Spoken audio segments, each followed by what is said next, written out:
के विषय में बताना चाहूँगा। डॉक्टर पुनीत गुप्ता साहब हमारे अग्रज भाई मुकुल गुप्ता जी के छोटे भाई हैं और जिन्होंने graduate post graduate KGMC Lucknow से किया है और शंकरा नेत्रालय से चेन्नई से भी आप रह रहे हैं और पिछले लगभग 28 वर्षों से यहाँ रेटिना के एक्सपर्ट हैं और काफ़ी समय से मैं इनको जानता हूँ और बहुत सुंदर और इनका कार्यशैली है। एडवांस टेक्नोलॉजी के अंदर बहुत ही ज़्यादा इक्विपमेंट्स वेल इक्विप्ड हैं। मैं अब डॉक्टर पुनीत गुप्ता साहब से अपने उद्बोधन के लिए वो कहता हूँ। ठीक है, नमस्कार, गुड इवनिंग। मैं सबसे पहले अरविंद शर्मा भाई साहब का धन्यवाद देना चाहूँगा जिन्होंने मुझे ये अवसर दिया कि मैं आप लोगों से डायबिटिक कर सकूं।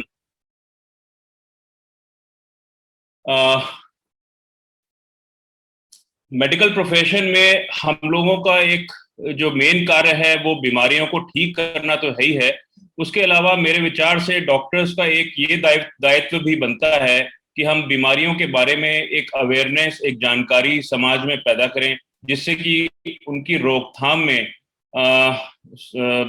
मदद मिल सके। सो इसी प्रोसेस के तहत मैं ये जो कार्यक्रम है अरविंद शर्मा भाई साहब के साथ में डायबिटिक रेटिनोपैथी अवेयरनेस के तहत डायबिटीज और आई पर आज आप लोगों से बात करना चाहूंगा।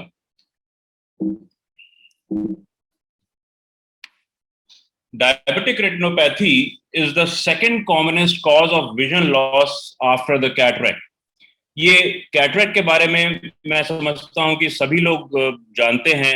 मोतियाबिंद जो होता है, जो एक कॉमन प्रॉब्लम है जो आंख के अंदर होती है, लेकिन डायबिटिक रेटिनोपैथी आज के समाज में कैटरेक्ट के बाद दूसरे सबसे बड़ा कॉज है जो कि ब्लाइंडनेस का और लॉस ऑफ विजन का कारण बनता है।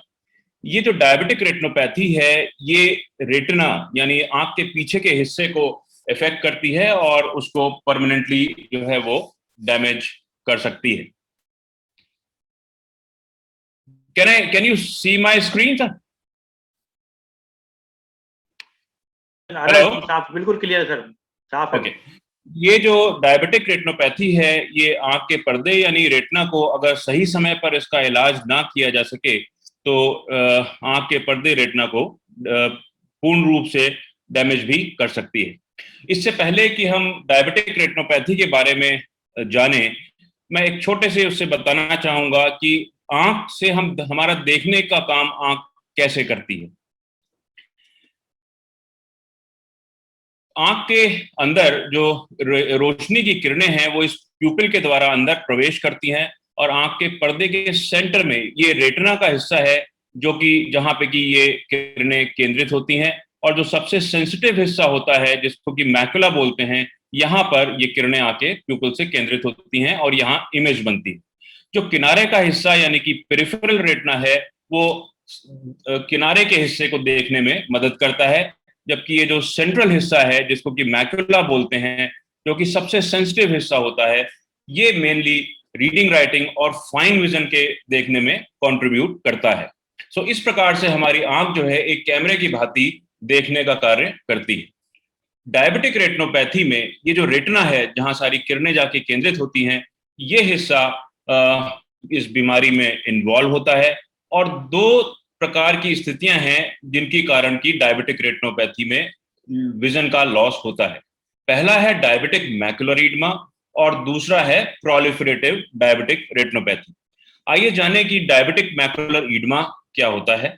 डायबिटिक मैकुलर ईडमा के अंदर आंख के पर्दे के केंद्र बिंदु यानी मैकुलर एरिया में सूजन या रिसाव पैदा होता है। ये जो सूजन है जो कि आंख के पर्दे के सेंटर के स्थान में आती है, ये रेटिना की जो अंदर की सेल्स होती हैं, जो देखने की मेन सेल्स होती हैं, उनको ये सूजन डैमेज करती है और रोशनी का नुकसान उनकी वजह से होता है।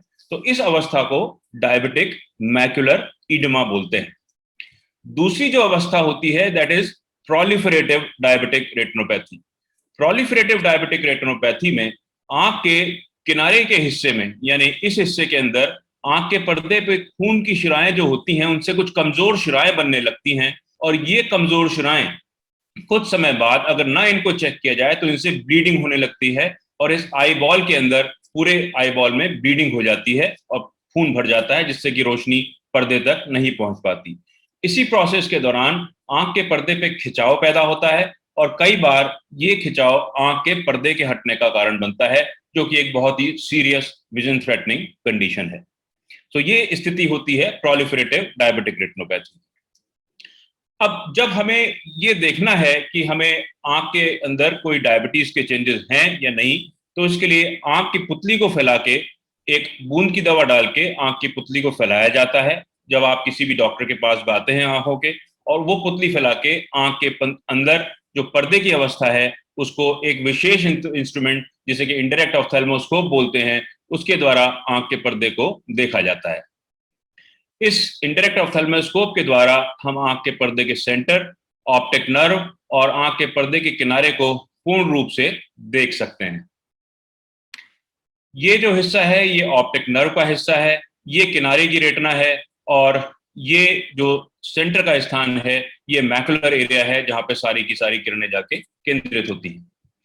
अब जब हमें ये पता चलता है इस एग्जामिनेशन, डायलेटेड आई एग्जामिनेशन के द्वारा, डायलेटेड रेटिना एग्जामिनेशन के द्वारा, कि इस पेशेंट में डायबिटिक रेटिनोपैथी की अवस्था है या अवस्था होने की संभावना है, तो इन पेशेंट्स के अंदर कुछ विशेष प्रकार के इन्वेस्टिगेशंस किए जाते हैं। जैसे कि एक टेस्ट है जिसको कि फ्लोरेसेंट एंजियोग्राफी बोलते हैं। इसमें वहां की नस के अंदर एक इंजेक्शन देके ये डाई जो है आंख के जब सर्कुलेशन में पहुंचती है, तो एक विशेष कैमरे के द्वारा इस रेटिना की पिक्चर्स ली जाती हैं, जिससे कि हमें यह पता चलता है कि इन खून की शिराओं से अगर कहीं पर रिसाव हो रहा होता है तो इस कैमरे के द्वारा वो पिक्चर्स हमें मिल जाती हैं। ये एक वो कैमरा है जिसके द्वारा की फ्लोरेसेंट एंजियोग्राफी की जाती है। इसमें पेशेंट को इस तरह से बैठाया जाता है और जब इसमें डाई आंख के सर्कुलेशन में पहुंचती है तो इसकी पिक्चर्स इस विशेष कैमरे के द्वारा ली जाती हैं। अब जो लेटेस्ट तरीका आ गया है एंजियोग्राफी का, इसमें हमें डाई देने की जरूरत नहीं पड़ती और एक ओसीटी एंजियोग्राफी सिस्टम के द्वारा ये जो वेसल्स हैं इनके सर्कुलेशन को हम बिना किसी डाई को इंजेक्ट करे हुए भी चेक कर सकते हैं। I have proud to announce that we have acquired this Heidelberg Spectralis system of this OCT angiography. हमने इसको एक्वायर किया है and this is one of the best system of doing OCT angiography in these patients. इसके अलावा एक common test है जिसको कि OCT या ऑप्टिकल कोहेरेंस टोमोग्राफी बोलते हैं। ये optical coherence tomography basically retina की लेयर्स को स्कैन करता है। हमें जिस हिस्से को देखना होता है रेटिना में, उसको इस ऑप्टिकल कोहेरेंस टोमोग्राफी या स्कैनिंग के द्वारा हम रेटिना की जो भीतरी लेयर्स हैं उनको जांच सकते हैं। ये इस मशीन के द्वारा, जैसे ये आप देख रहे हैं कि इसमें पर्दे रेटिना की पिक्चर्स पे सूजन आ रही है, इसको जब हम स्कैन करके देखते हैं तो हमें पर्दे की जो भीतरी लेयर्स है उसमें ये जो सूजन पैदा हो रही है इसको हम एसेस कर सकते हैं। ओसीटी की पिक्चर्स को देखने के बाद क्या पेशेंट में कितनी सूजन है, कहाँ पे रिसाव हो रहा है, ये सारी चीजें फ्लोरेसेंट एंजियोग्राफी, ओसीटी एंजियोग्राफी और ओसीटी टेस्ट स्कैनिंग के द्वारा ये एसेस करते हैं कि कितना इफेक्ट कहाँ पे आ रहा है, और उसके बेसिस के ऊपर आगे का ट्रीटमेंट जो है वो डिसाइड किया जाता है कि कैसे इस बीमारी को आगे बढ़ने से रोका जा सके। अब जब ये डायबिटिक रेटिनोपैथी के ट्रीटमेंट की बात आती है तो इसमें बेसिकली दो तरीके के ट्रीटमेंट, दो चीजों का ध्यान रखा जाता है। पहला ट्रीटमेंट जो है वो है सिस्टमिक ट्रीटमेंट और दूसरा ट्रीटमेंट जो है वो है ऑक्यूलर ट्रीटमेंट, यानी कि ट्रीटमेंट जो कि आई से रिलेटेड है। सिस्टमिक ट्रीटमेंट का मतलब हमें जो शारीरिक कंट्रोल पेशेंट का करना जरूरी है। डायबिटिक रेटिनोपैथी के पेशेंट को आप तब तक ट्रीट नहीं कर सकते जब तक कि उसका शारीरिक कंट्रोल प्रॉपरली कंट्रोल्ड नहीं है। इस चीज में तीन मेन चीजें, जिसमें कि शुगर के लेवल्स, पेशेंट का ब्लड प्रेशर और लिपिड यानी वसा की मात्रा को, इन तीन मेन चीजों को कंट्रोल करना बहुत ही आवश्यक है। ये जो तीन चीजें हैं ये कंट्रोल करने का काम फिजिशियन का है। इन चीजों को हम, जब हमारे पास पेशेंट आता है डायबिटिक रेटिनोपैथी के चेकअप करने के लिए, और उसको अगर डायबिटिक रेटिनोपैथी पाई जाती है तो हम इन टेस्ट को कराते हैं, और अगर हमें मिलता है कि ये चीजें डिरेंज्ड हैं तो इन पेशेंट्स को या तो हम एंडोक्रिनोलॉजिस्ट के पास या फिजिशियन के पास भेजते हैं जो कि इन पेशेंट का शारीरिक कंट्रोल करता है। शारीरिक कंट्रोल में ये 3 चीजें मेनली इंपॉर्टेंट हैं: डायबिटीज, शुगर का कंट्रोल, ब्लड प्रेशर का कंट्रोल और वसा का कंट्रोल। इसी के साथ ही साथ जो दूसरा पार्ट है ट्रीटमेंट का, जो कि ऑफ्थेल्मोलॉजिस्ट या रेटिना स्पेशलिस्ट का काम है, वो है आई का ट्रीटमेंट। इस आई के ट्रीटमेंट में मेनली 3 चीजें इंपॉर्टेंट हैं, जिसमें कि कुछ खास तरह के इंजेक्शंस जो हैं वो आंख के अंदर दिए जाते हैं, लेजर की किरणों से आंख के पर्दे की सिकाई की जाती है, और जब स्थिति ज्यादा एडवांस हो जाती है उस स्थिति में विट्रेक्टमी का ऑपरेशन करके आंख को बचाने की कोशिश की जाती है। तो एक एक करके अब हम इसके बारे में थोड़ी थोड़ी बात करेंगे। ये जो आंख में इंजेक्शंस देने की अवस्था चीज है, ट्रीटमेंट है, इसमें कुछ विशेष प्रकार के इंजेक्शंस जो कि आंख के पर्दे पे आई हुई सूजन और खून के रिसाव को रोकने में हेल्प करते हैं, वो आंख के अंदर पर्दे की सतह पे जाके दिए जाते हैं। ये इंजेक्शन साधारणतया टेक्निकली अगर देखें तो एंटी VEGF इंजेक्शंस कहे जाते हैं, यानी कि जो कुछ पदार्थ होते हैं आंख के पर्दे के अंदर, जो कि आंख के पर्दे में सूजन या खून का रिसाव पैदा करने में का कारण होते हैं, ये इंजेक्शन उन पदार्थों को कंट्रोल करते हैं और आंख के पर्दे पे आई हुई सूजन और खून के रिसाव को रोकने में मदद करते हैं। ये इंजेक्शन कोई एक वन टाइम ट्रीटमेंट नहीं है, क्योंकि डायबिटीज जो है वो एक ऑनगोइंग डिजीज है, ब्लड प्रेशर जो है वो एक ऑनगोइंग डिजीज है। ये अगर कंट्रोल भी होती है तब भी हमारे शरीर में रहती है, चाहे वो कंट्रोल अवस्था में ही क्यों ना हो।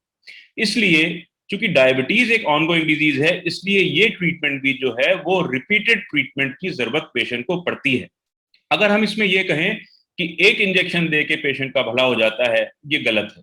इसमें इंपॉर्टेंट चीज ये है कि आपको ये एक इंजेक्शन एक प्रोटोकॉल के तहत दिए जाते हैं, जिसमें शुरुआत में ये इंजेक्शन महीने महीने के इंटरवल पे 3 बार दिए जाते हैं, और उसके बाद पेशेंट को समय समय पे ओसीटी और विजन टेस्टिंग के द्वारा चेक किया जाता है, और अगर आवश्यकता होती है तो आगे भी इन इंजेक्शन को देने की जरूरत पड़ती है।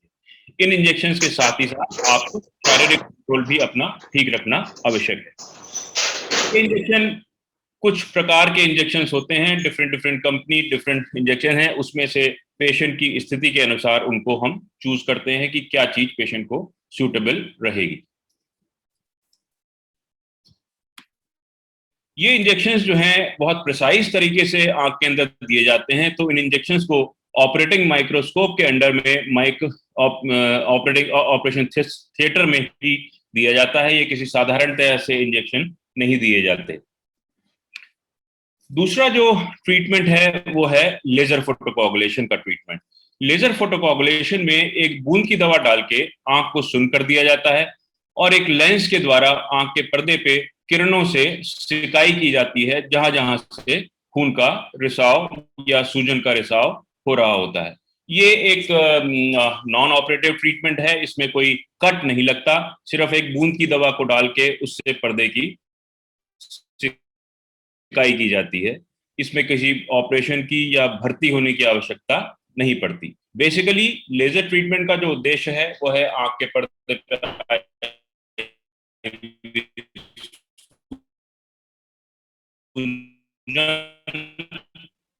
और खून के रिसाव को रोकने का। ये जो है ये कई बार इंडिविजुअली होता है, उसको सील करने में ये हेल्प करती है। जिन उन पेशेंट्स के अंदर विट्रेक्टमी या विट्रियस सर्जरी की जरूरत पड़ती है, ये वो पेशेंट्स हैं जिनके अंदर इंस्ट्रूमेंट आंख के अंदर जाके, जैसे ये ब्लड डाल रहे हैं, रिमूव कर रहा है ऑटोमेटेड कटर, से इल्यूमिनेशन आती है। एक कटर होता है ऑटोमेटिक कटर जो कि इस ब्लड को और फाइन मेम्ब्रेन्स को रिमूव करता है। ये रेटिना की सरफेस के ऊपर से जो मेम्ब्रेन्स या ब्लड है उसको रिमूव किया जा रहा है, and this is an automated cutter. इन सब कार्यों को करने के बाद लेजर से जो ग्रीन स्पॉट्स आपने देखे वो लेजर किया जाता है, और फाइनली ये आई जो है वो कंप्लीट सर्जरी के बाद हो जाती है। So this was a small clip of 27 gauge diabetic vitrectomy. Now ये बात थी बीमारी के डिटेक्शन की और इलाज की। जो ज्यादा इम्पोर्टेंट चीज है वो है हमें ये समझना कि हम कैसे इस अवस्था के आने तक बचें। क्या रिस्क फैक्टर्स हैं जो कि डायबिटिक रेटिनोपैथी यानी कि आंख के पर्दे पे डायबिटीज के हानिकारक असर को होने का कारण बनते हैं डायबिटीज के पेशेंट्स के अंदर। सबसे पहली चीज है कि जो आपके ब्लड शुगर लेवल है अगर वो अनकंट्रोल्ड है यानी कि आप हाइपरग्लाइसीमिया में हैं और आपकी जो डायबिटीज है उसका ड्यूरेशन जो है वो ज्यादा हो गया है। अगर डायबिटीज का ड्यूरेशन ज्यादा है तो ये चांसेस हैं कि आपको डायबिटिक रेटिनोपैथी हो सकती है।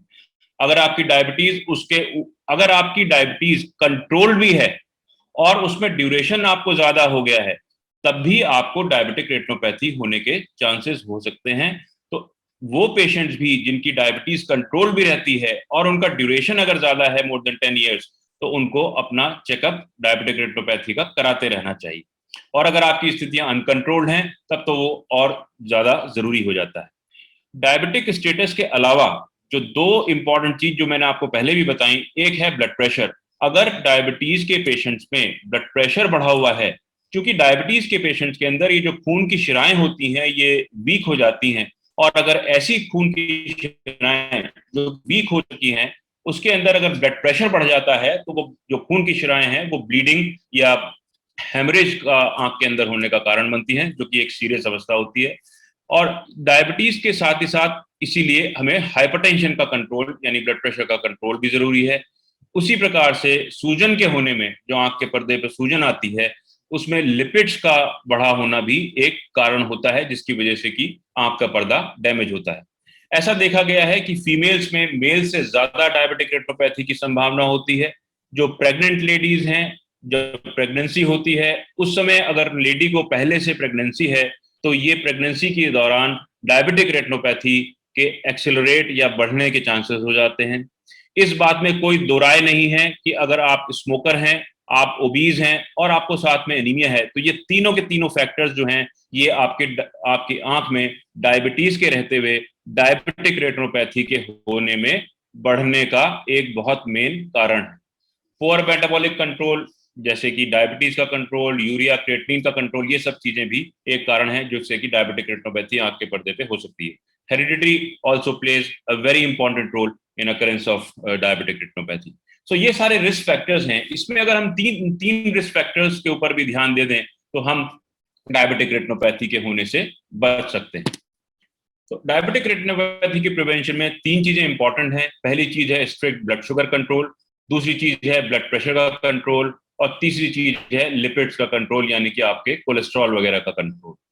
दूसरी चीज जो इंपॉर्टेंट है प्रिवेंशन में वो है आपको एनुअली, अगर आप डायबिटिक हैं तो आपको साल में एक बार अपना डायबिटिक रेटिना एग्जामिनेशन कराना जरूरी है। डायबिटिक रेटिना एग्जामिनेशन कराने का मतलब ये नहीं है कि आपकी एंजियोग्राफी होगी या आपका ओसीटी स्कैन होगा हर बार, के रेटिना एग्जामिनेशन कराना जरूरी है जिसमें कि रेटिना की आपकी पिक्चर्स देखी जा सकें, और अगर उसमें कोई चेंजेस पाए जाते हैं उस स्थिति में फिर हमें स्पेशलाइज्ड इन्वेस्टिगेशंस की जरूरत पड़ती है अगर हमें उसमें ट्रीटमेंट की जरूरत है तो।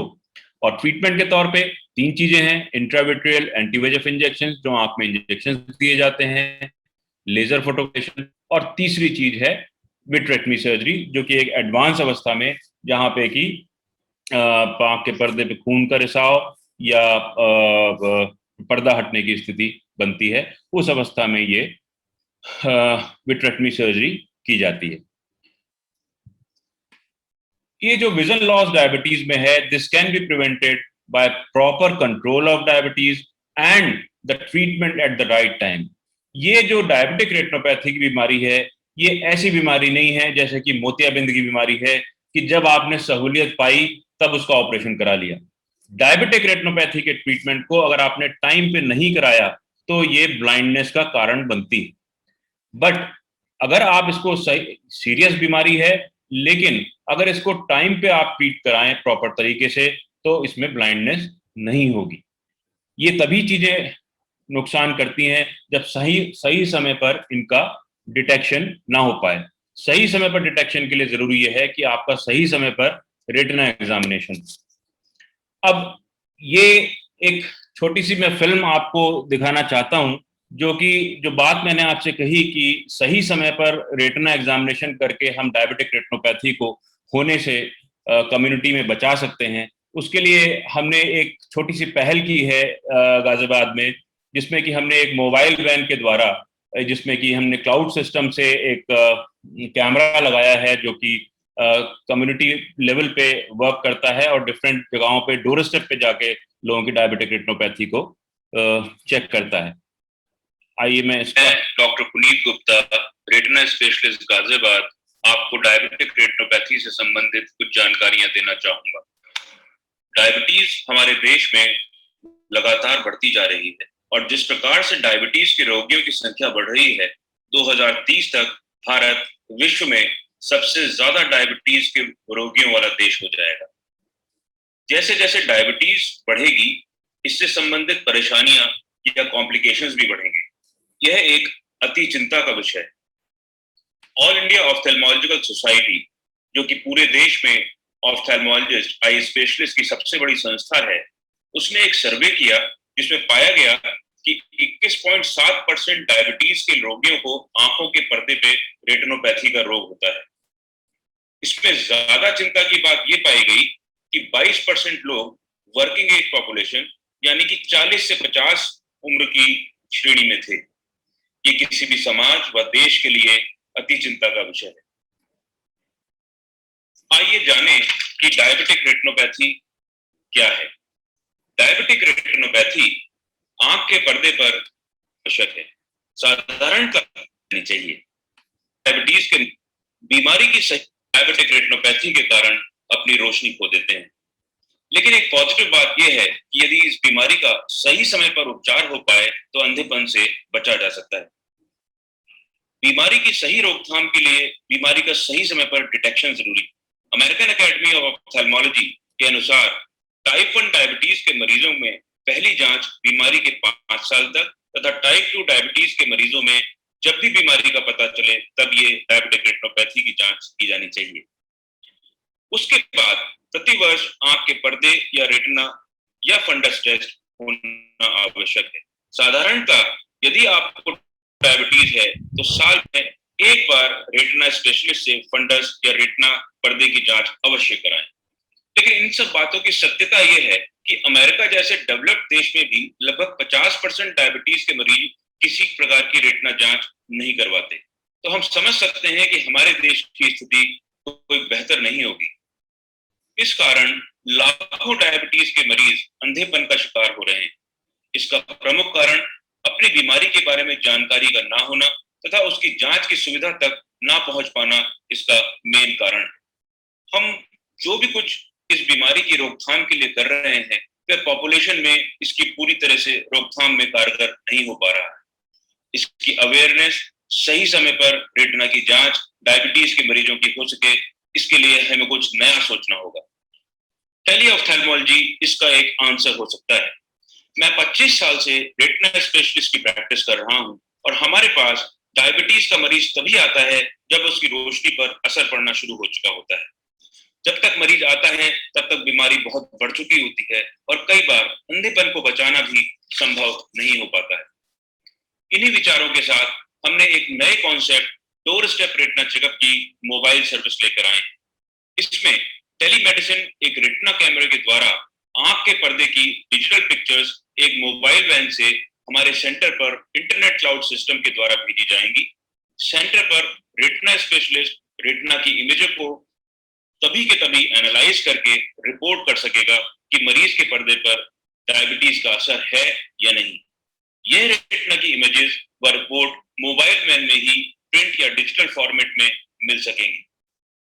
वैन में डिजिटल फंडस कैमरे में आमतौर पर बिना पुतली फैलाए रेटिना की पिक्चर लेने की सुविधा है, जिससे मरीज को धुंधलापन या चौंध लगने में दिक्कत नहीं होती। इस मोबाइल रेटिना आई क्लिनिक में डिजिटल विजन टेस्टिंग तथा ब्लड शुगर टेस्टिंग की सुविधा भी उपलब्ध है। ये एयर कंडीशन वैन एक साउंडलेस जनरेटर से इक्विप्ड है, जिसमें इसे कहीं पर भी पार्क किया जा सकता है। इस वैन में ऑडियो विजुअल एड्स के द्वारा डायबिटीज के मरीजों को रेटिनोपैथी से संबंधित जानकारियां देने की सुविधा भी है। एक ट्रेड ऑप्टोमेट्रिस्ट तथा एक काउंसलर इस वैन में रेटिना की इमेजिंग करना तथा उससे संबंधित जानकारियां देने के लिए उपलब्ध हैं। ये वैन जहां पर भी डायबिटीज के मरीज हों वहां पे पार्क की जा सकती है, जैसे कि clinics, medical establishments, residential societies, parks या कैंप्स, जिससे कि डायबिटिक रेटिनोपैथी के मरीजों को ये सुविधा डोर स्टेप पर ही प्रोवाइड की जा सके। एक सवाल ये भी आता है कि क्या इस प्रकार का टेली स्क्रीनिंग प्रोग्राम डायबिटीज से होने वाले अंधेपन से बचाव में सहायक होगा? यदि हम स्टडीज को देखें तो ये पाएंगे कि इंग्लैंड में भी डायबिटिक स्क्रीनिंग प्रोग्राम के जरिए डायबिटीज से होने वाले अंधेपन की रोकथाम में सहायता मिली है। मुझे उम्मीद है कि हमारी ये कोशिश डायबिटीज के मरीजों में रेटिनोपैथी के कारण होने वाले अंधेपन की रोकथाम में सहायता करेगी और कम्युनिटी के लोग इस सुविधा का पूर्ण लाभ उठा सकेंगे। धन्यवाद। Thank you. धन्यवाद डॉक्टर साहब।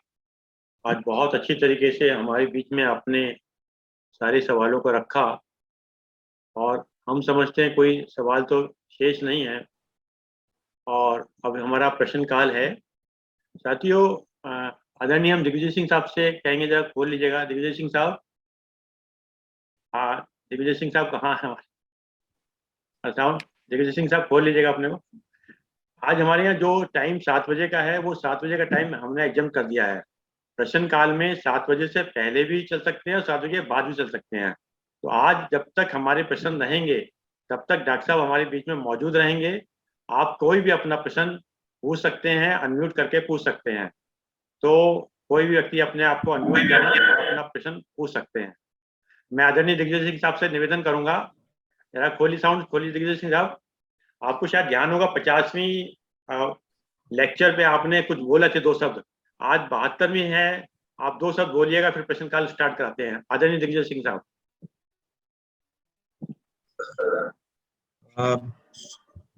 इस प्रोग्राम से जुड़े हुए सभी साथियों को बहुत बहुत बधाई देना चाहूँगा कि आज हम इस मुकाम तक पहुँचे हैं।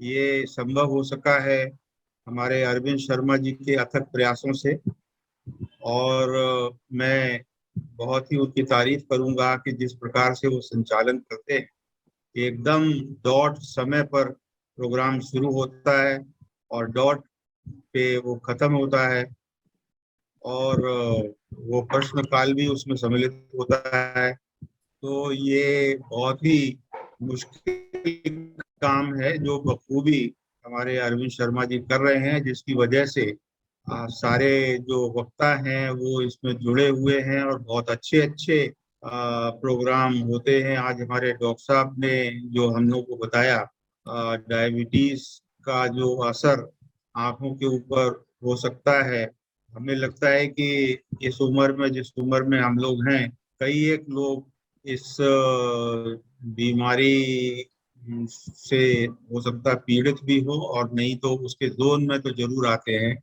मैं भी उनमें से एक हूँ। मैं काफ़ी दिनों से डायबिटिक हूँ और समय समय पर मैं रेटिना की जांच कराता रहता हूँ और अभी तक अभी मेरी 68 इयर्स की उम्र है तो रेटिना मेरा ठीक है, एकदम ठीक है। अभी मैंने 2-3 दिन पहले ही टेस्ट कराया है तो रेटिना में कोई चेंजेस नहीं है। तो ये बहुत ज़रूरी चीज़ है। मैं अपने अनुभव से बताना चाहूँगा कि सभी जो लोग को डायबिटीज से अगर कोई पीड़ित हैं तो एक तो वो अपना कंट्रोल शुगर के ऊपर रखें, जिसके लिए समय समय पर HbA1c टेस्ट होता है। उससे पता चल जाता है कि आपको शुगर का कंट्रोल कितना है पिछले दिनों में। और इसके अलावा और भी टेस्ट हैं जैसे लिपिड प्रोफाइल बताया डॉक्टर साहब ने। तो ये समय समय पर कम से कम 6 महीने में एक बार अवश्य कराएं और आँख के ऊपर जो असर है उसमें आई स्पेशलिस्ट से रेटिना की जांच कराएंगे तो आँख के ऊपर उसका असर पता चल जाएगा, क्योंकि ये बीमारी काफ़ी खतरनाक होती है और अगर हम समय पे इसका उपचार न करें तो काफ़ी कष्टदायक हो सकती है। तो मैं पर्सनली और आप सभी लोगों की ओर से डॉक्टर पुनीत गुप्ता साहब को बहुत बहुत धन्यवाद और बहुत बहुत बधाई देना चाहूँगा कि उन्होंने इतना अच्छा अपना प्रस्तुत किया अपना वक्तव्य, और उसके बारे में स्लाइड्स जो दिखाई वो इतनी क्लियर दिखाई दे रही थी कि बहुत ही अच्छे से सब लोगों के समझ में आ गया। Thank you. इसी के साथ ही जो शर्मा जी का अभियान चल रहा है, मैं उसकी और पताका फहरे और वो जल्दी ही शतक पूरा करें, शतकीय वक्तव्य हम लोगों को सुनने को मिले, ऐसी शुभकामना के साथ मैं आप सभी लोगों को एक बार पुनः बधाई धन्यवाद देता हूं और अपनी वाणी को विराम देता हूं। धन्यवाद। धन्यवाद आदरणीय दिग्विजय सिंह साहब। आप आयकर विभाग से सेटलमेंट कमीशन से रिटायर्ड हुए हैं और हमारे बीच में हमेशा एक अध्यक्ष की भूमिका में रहते हैं और हम लोग आपसे हमेशा समय समय पे लाभ मिलता रहता है। आपके गाइडेंस से हम लोग काफी लाभ मिलता है। मैं आपका धन्यवाद देता हूँ। अब साथियों, अब हमारा एक प्रश्न काल शुरू हो रहा है। इस आज प्रश्न काल में कोई भी समय की बाउंड्री नहीं है। जब तक प्रश्न रहेंगे तब तक हमारे पूछ सकते हैं। और डॉक्टर साहब, मेरे पास अभी कोई प्रश्न आया है, मैं आपसे पूछना चाहूंगा। अपने बाकी लोग अपने को अनम्यूट रख लीजिएगा सर। जिन लोगों को प्रश्न पूछना वही अपने को अनम्यूट करके पूछ सकते हैं। डॉक्टर साहब, एक सवाल आया है मेरे बीच में अभी कि किन डायबिटीज के पेशेंट में, आपने से बता तो काफी दिया है, क्वेश्चन है कि किन डायबिटीज के पेशेंट में रेटिनोपैथी होने की संभावना ज्यादा होती है। डॉक्टर साहब, रेटिनोपैथी क्या चीज है, थोड़ा सा विस्तार में हमें बताएंगे रेटिनोपैथी, क्योंकि नया टेक्नोलॉजी वर्ड हमारे सामने आया है रेटिनोपैथी। काफी कम लोगों को इसके साथ जानकारी हो सकती है सर। डॉक्टर साहब देखिए, रेटिनोपैथी जो है आंख के पर्दे पे डायबिटीज का असर के आने की अवस्था को रेटिनोपैथी बोलते हैं। और पूरी टर्म जो है फिर वो डायबिटिक रेटिनोपैथी, किसी भी जो भी अवस्थाएं डायबिटीज की वजह से आंख के पर्दे पे पैदा होती हैं, जैसे कि खून का रिसाव है, सूजन का आना है, वो सारी की सारी इस रेटिनोपैथी टर्म के अंदर आती हैं। बेसिकली डायबिटिक रेटिनोपैथी इस डिजीज का नाम है, जो कि डायबिटीज की वजह से आंख के पर्दे पे जो चेंजेस, जो डिजीज होती है। वो मैंने आपको बताया कि दो चीजें हैं उसके अंदर। एक तो सेंटर के स्थान में डायबिटीज की वजह से आंख के पर्दे के सेंटर में सूजन आती है, जिसको डायबिटिक मैकुलर एडिमा बोलते हैं। और दूसरा, किनारे के हिस्से में जो खून की शिराएं होती हैं उनसे ब्लड का रिसाव होता है, जो कि पर्दे को डैमेज करता है। तो ये सारी की सारी चीजें रोशनी को डैमेज करती हैं, और ये जो डिजीज है इसको हम डायबिटिक रेटिनोपैथी बोलते हैं। धन्यवाद। इसमें जो दिग्विजय सिंह जी ने एक बात बड़ी इंपॉर्टेंट है, उसको मैं दोबारा से रीएम्फसाइज करूंगा। आपने जो बताया कि HbA1c का टेस्ट डायबिटीज के पेशेंट्स में होते रहना चाहिए, और अगर आप अपने HbA1c को 1% कम करते हैं तो there are 35% chances of having reduce chances of having diabetic retinopathy. यानी कि अगर आपका जो HbA1c है वो 1% कम हो जाता है, अगर 8 से आपने उसको अगर 7 कर लिया अपनी एक्सरसाइज और डायबिटीज के कंट्रोल से, तो डायबिटिक रेटिनोपैथी के होने के चांसेस 35% तक कम हो जाते हैं। ये एक नोन स्टडीड फैक्ट है। धन्यवाद डॉक्टर साहब, आपका मिला। हमारे बीच में विपिन गर्ग जी हैं, वो अपना इन्होंने कहा था कि मैं सवाल पूछूंगा। विपिन जी अपने को अनम्यूट कर लीजिएगा। अच्छा, नागपा साहब उसके बाद आपका नहीं, नागपा साहब उसके बाद पहले विपिन गर्ग जी को लेंगे। विपिन जी, यस। नमस्कार भैया। नमस्कार भैया, मेरा क्वेश्चन ये था कि हमारी फैमिलीज में जो हमारे सीनियर सिटीजन्स हैं, तो हमको प्रॉब्लम क्या है कि पहली बात तो डॉक्टर के पास जाना नहीं चाहते, बहुत अवॉइड करते हैं जब तक उनको बिल्कुल प्रॉब्लम नहीं हो जाए।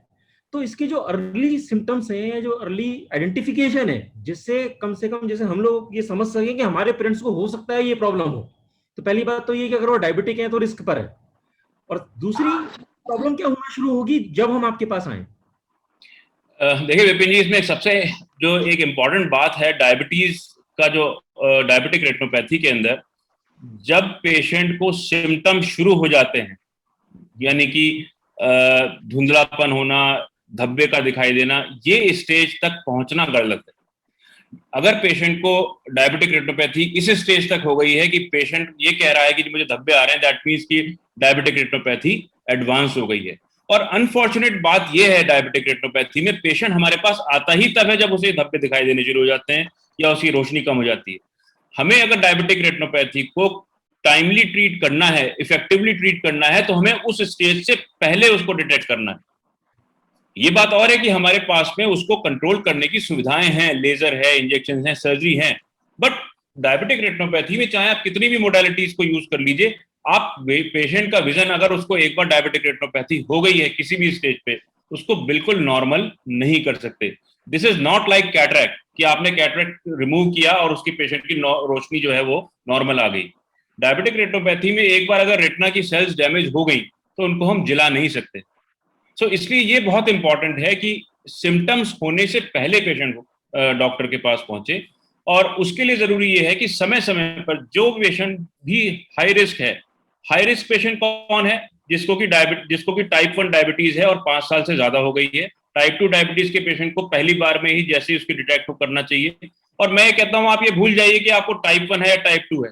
आप साल में एक बार, अगर आपको पता चल गया है कि डायबिटीज है, आप साल में एक बार डायबिटिक रेटिनोपैथी का चेकअप कराते रहिए। डायबिटिक रेटिनोपैथी के चेकअप के लिए कोई बहुत आपको एक्सपेंसिव चेकअप नहीं है। It is just a dilated retina examination, जिसमें कि कोई आपको स्पेशल टेस्ट नहीं होना, कोई आपका ओसीटी नहीं होना, कोई आपकी एंजियोग्राफी नहीं होनी। ये जो स्पेशलाइज्ड टेस्ट हैं ये तब किए जाते हैं जब कोई सस्पिशन होता है। अगर आपका डायबिटिक रेटिनोपैथी नहीं है तो जस्ट आपको एक डायलेटेड एग्जामिनेशन कराना है। और अगर टाइमली आपने उसको डिटेक्ट कर दिया, मैं आपको ये जो हमारी वैन की सुविधा चल रही है, इसको हम पिछले 2.5 साल से चला रहे हैं, और इसमें हम अगर 100 पेशेंट को एग्जामिन करते हैं, और ये पेशेंट वो पेशेंट हैं जो डिफरेंट फिजिशियंस के यहाँ पे ये वैन जाती है और कम्युनिटीज पे जाती है। फिजिशियंस के यहाँ पे जब ये वैन जाती है तो उसमें 100 पेशेंट अगर एग्जामिन करते हैं, उसमें 24 से 25 पेशेंट्स को डायबिटिक रेटिनोपैथी अर्ली स्टेज में हम डिटेक्ट कर लेते हैं। और ये जो बेनिफिट है इस वैन का वो ये है कि हमने अगर पेशेंट को उस स्टेज पे डिटेक्ट कर लिया जब उसको विजन की कंप्लेंट नहीं है, तो हम उसको बहुत इफेक्टिवली कंट्रोल कर सकते हैं, उसकी ब्लाइंडनेस होने से रोक सकते हैं। जिस पेशेंट को विजन में प्रॉब्लम हो गई वो तो हमारे पास आएगा ही आएगा, मेरे पास आए चाहे वो किसी और ऑप्थेल्मोलॉजिस्ट। बचाना हमें उस पेशेंट को है जिसमें की होने की संभावना है। सो उसके लिए हमें अर्ली डिटेक्शन जरूरी है। जहां तक आपने पूछा कि अर्ली सिम्टम्स क्या हैं, अर्ली सिम्टम्स में बेसिकली शुरुआत जब डायबिटिक रेटिनोपैथी की होती है तो उसमें थोड़ा सा रीडिंग में डिफिकल्टी होती है, सामने देखने में कुछ धब्बे से दिखाई देते हैं, क्लैरिटी ऑफ विजन कम होता है। और जब ज्यादा हो जाती है डिजीज तो फिर एक कंप्लीट ब्लाइंडनेस तक, जो कि एक इरिवर्सिबल स्टेज भी होती है, वो पहुंच सकता है पेशेंट। धन्यवाद डॉक्टर साहब, बड़ा अच्छा समझाया। और साथियों, आज हमारे बीच में समय की कोई पाबंदी नहीं है, 7 बजे जूम बिल्कुल बंद नहीं होगा, सभी को समय मिलेंगे, डॉक्टर साहब बिल्कुल सबको जाएंगे। अब हमारे बीच में एएस नागपाल साहब जो वरिष्ठ एडवोकेट हैं फरीदाबाद से, वो अपना को प्रश्न पूछना चाहते हैं। एएस नागपाल साहब फरीदाबाद से। सबको नमस्कार, डॉक्टर गुप्ता जी को नमस्कार। नमस्कार डॉक्टर साहब, मेरी लेफ्ट आई ये रेस्ट पे है करीब 15-20 साल से। रेस्ट में मीन्स नजर कम आता है और ये थोड़ा सा भेंगापन थोड़ा सा, और नजर तो दोनों से कम आता है, लेकिन चश्मे से जो राइट आई है उससे ठीक नजर आता है, बिल्कुल सही 100%। पर लेफ्ट आई के चश्मे का भी कोई असर नहीं होता, मतलब 40-50% नजर आता है, पूरा नजर नहीं आता। तो आप इसके बारे में क्या, मुझे डायबिटीज भी नहीं है ईश्वर कृपा से, और बीपी भी नहीं कुछ।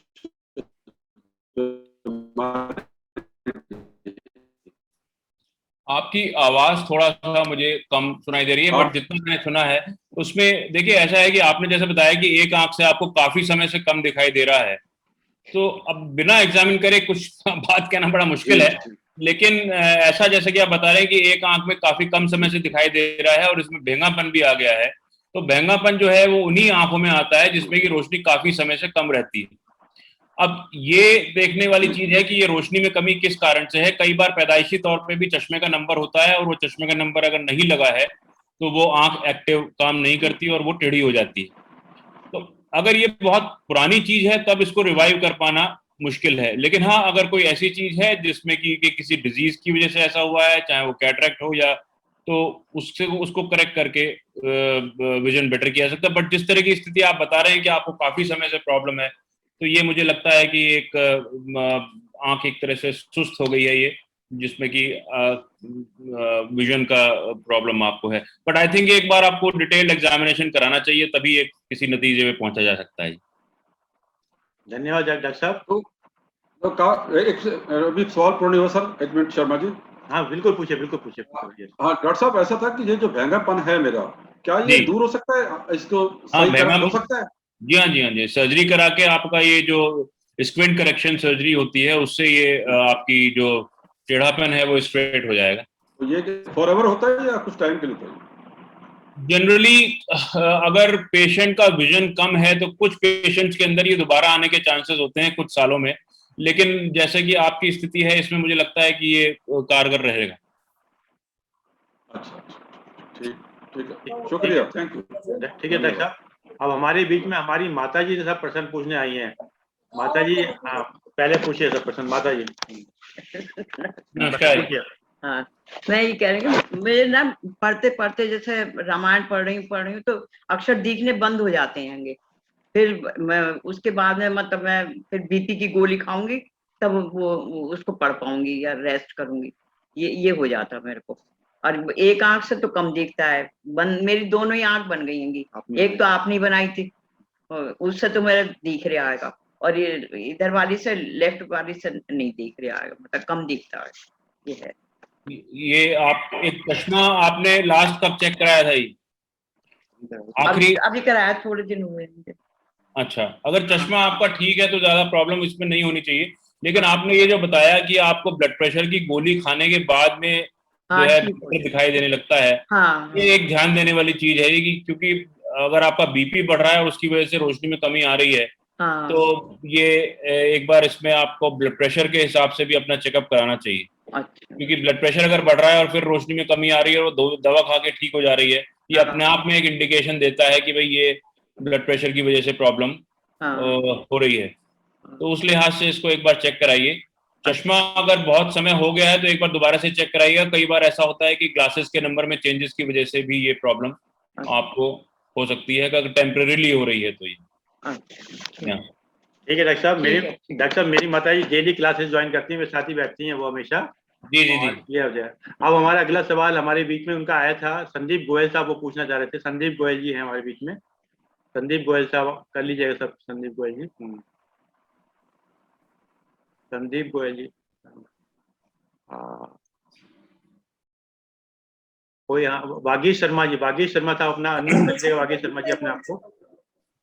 डॉक्टर साहब प्रणाम। नमस्कार डॉक्टर साहब, मेरा कोई डायबिटीज या उससे संबंधित सवाल नहीं है। मेरे एक जनरल वही है, जिस तरह हम डेंटल सर्जन के पास जाते हैं, वो कहते हैं जी आप दिन में 2 बार ब्रश कीजिए।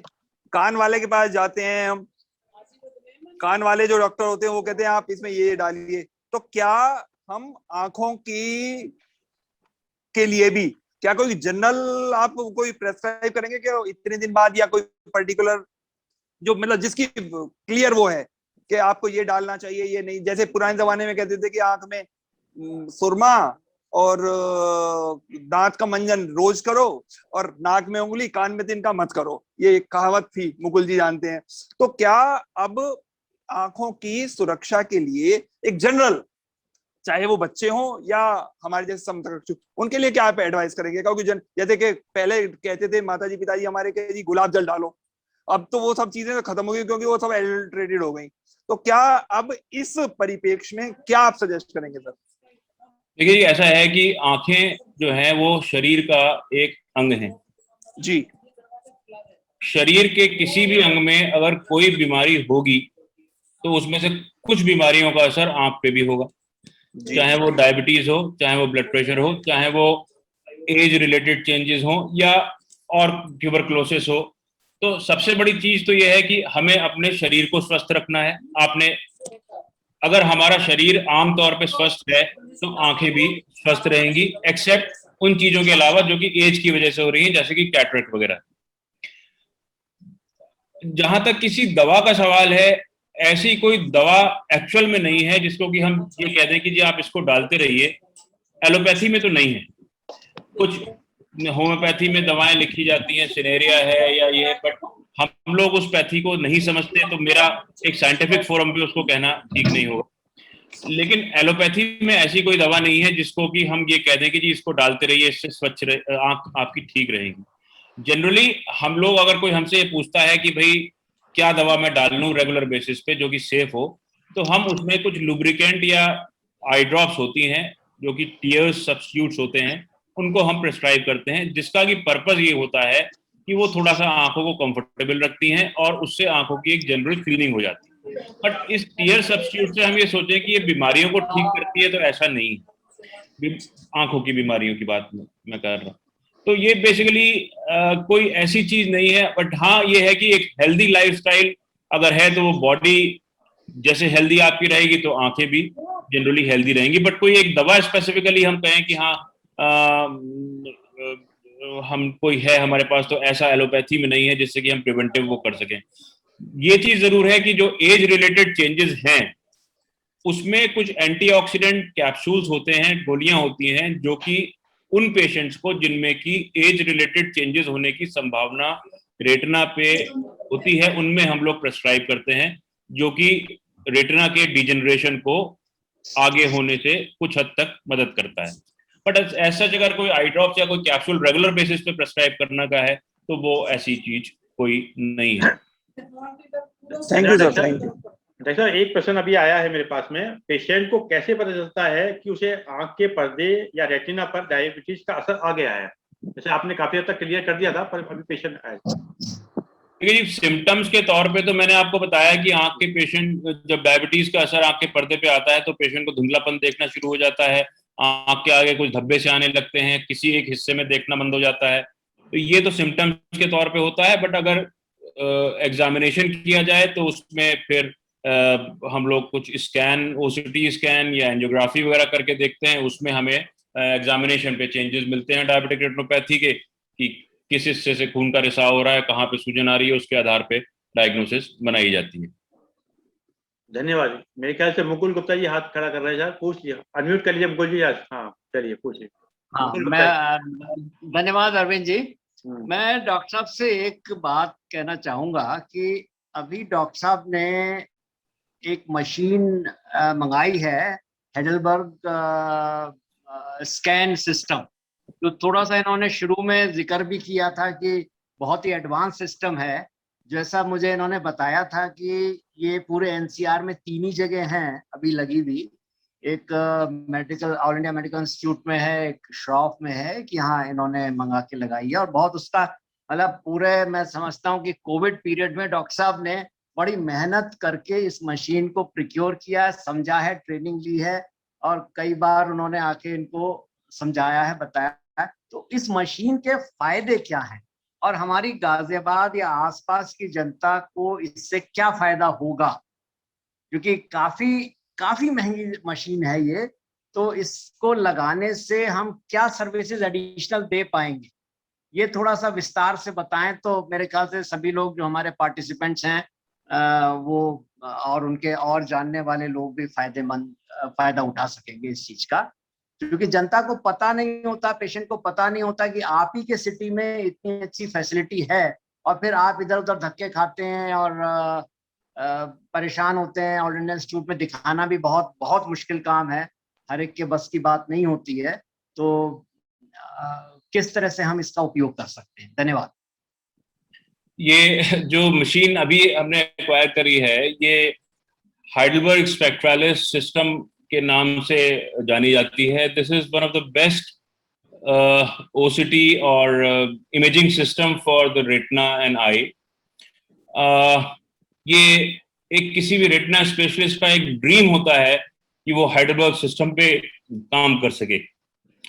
तो ये जो मशीन है, this is capable of doing angiography of the I, retina की जो एंजियोग्राफीज हैं डिफरेंट तरीके की, जिसमें कि वेसल्स का में फ्लो का पता चलता है, और ओसीटी यानी कि जो स्कैनिंग है रेटिना की लेयर्स की, उसका पता हम इससे चल सकते हैं। कुछ डिफरेंट टाइप के और इमेजिंग फैसिलिटी भी इसमें है। ग्लोकोमा की एनालिसिस, बहुत जो ग्लोकोमा या काला मोतिया जिसको हम बोलते हैं, उसकी जो एनालिसिस है वो बहुत प्रिसाइजली ये मशीन करती है। डायग्नोस्टिक कैपेबिलिटीज जो है इस मशीन की हैं वो it is considered one of the best even ये मशीन इतनी प्रिसाइज मानी जाती है कि जो स्पेस स्टेशन है अमेरिका का, नासा से जुड़ी हुई चीजें हैं, जो स्पेस स्टेशन पर भी ये the same system is installed to assess the blood circulation flow of the space scientist. जो लोग वहां पे जाते हैं वो असेस करते हैं। So this is a fantastic system जो दिल्ली में ऑल इंडिया इंस्टीट्यूट में है और एक दो और बड़े हॉस्पिटल सेंट्रल साइड वगैरह में भी है, बट हमने ये अभी एक्वायर किया है and I am enjoying working on this system. Basically अगर आप इस इमेजेस को देखें तो ये जो मशीन है इसमें ये रेटिना का जो सेंटर का एरिया है उसकी वेसल्स को इन्होंने फ्लो को देखा है। आप ये सोचिए कि ये कितना छोटा हिस्सा है रेटिना के सेंटर का, ये स्थान है जिसमें कि ये एंजियोग्राफी करके उन्होंने इस वेसल्स को फ्लो को देखा है। और एक एक महीन जो वेसल है कैपिलरी जो होती हैं रेटिना की, उसको ये रेटिना के डिफरेंट लेवल पे स्कैन करके एसेस कर सकते हैं कि कहीं कोई इसमें ब्लॉकेज या कोई एबनॉर्मेलिटी कहीं पर इस पैटर्न में तो नहीं। डायबिटिक रेटिनोपैथी में होने वाले जो अर्लीस्ट चेंजेस होते हैं उसमें जो ये वेसल्स होती हैं ये ब्लॉक हो जाती हैं, ये जो फाइनेस्ट वेसल्स हैं, और इन वेसल्स के ब्लॉकेजेस को हम इस एंजियोग्राफी के सिस्टम, ओसीटी एंजियोग्राफी के सिस्टम के द्वारा डिटेक्ट कर सकते हैं without giving any external dye injection. जो डाई वाली एंजियोग्राफी है जो कि हमारे पास ऑलरेडी है, उसमें थोड़ा सा ये रहता है कई बार पेशेंट को रिएक्शंस वगैरह होने के chance, but this is a non invasive system जिसमें कि हम इसको बहुत ही ज्यादा प्रिसाइजली डिटेक्ट कर सकते हैं। और इसी तरह से जो ग्लोकोमा, इसमें जो ग्लोकोमा की भी फैसिलिटी है, चूंकि ये डायबिटिक रेटिनोपैथी से संबंधित टॉक थी तो उसके बारे में मैंने नहीं बात की। इसमें ग्लोकोमा के लिए भी जो है हम इसकी एनालिसिस को यूज कर सकते हैं and this is a very good system जो हमने यहाँ पे इसको शुरू किया है। धन्यवाद सर। और प्रश्न काल में किसी का भी प्रश्न हो पूछ सकते हैं। मैं पूछ सकता हूँ? जी हाँ बिल्कुल। हेलो डॉक्टर साहब, मैं एनके नेबू कानपुर से and you are the first doctor for me. जहाँ तक आईएएस का सवाल है, मैं गाजियाबाद पोस्टेड था, वहाँ सुबह बात हो रही थी, मुकुल ने मेरे को बोला था आप पास जाने के लिए, पहली बार चश्मा आपने मेरे को लगवाया था पढ़ने के लिए, तो to that extent I know you. I remember नेताब आप हमारे पास आए थे तशरीफ लेके। आपने बदल तो उनका राजनगर में था, बड़ी बहुत क्लिनिक के बाहर, मुझे I still remember I had gone there. मैंने कहा था अब आपकी एज हो गई, अब आप चश्मा पहनना शुरू कर दो पढ़ने के लिए। पढ़ते पढ़ते एकदम अखबारों से गायब होने लगते थे अक्सर, तब मैंने कहा था things are corrected, so that I still remember। तो डॉक्टर साहब, मैं ग्लूकोमा का आपने नाम ले लिया, just wanted to know about it, और क्या इट इज टोटली रिवर्सिबल? क्योंकि कुछ लोग ग्लूकोमा के पेशेंट देखता हूँ तो मुझे बड़ी तकलीफ होती है, किसकी 80% चली गई, किसकी 85% चली गई vision. How can it be reverse? Can it be, और इट इज टोटली रिवर्सिबल, और इसका रीजन क्या होता है? How can it? ग्लूकोमा भी एक तरह से डायबिटिक रेटिनोपैथी जैसी ही बीमारी है जिसमें कि आंख की जो ऑप्टिक नर्व होती है वो धीरे धीरे करके आंख के अंदर जो तनाव होता है, आई बॉल के अंदर जो तनाव होता है उसके बढ़ने की वजह से जो ऑप्टिक नर्व धीरे धीरे करके सूखती चली जाती है और वो लॉस ऑफ विजन का कारण बनती है।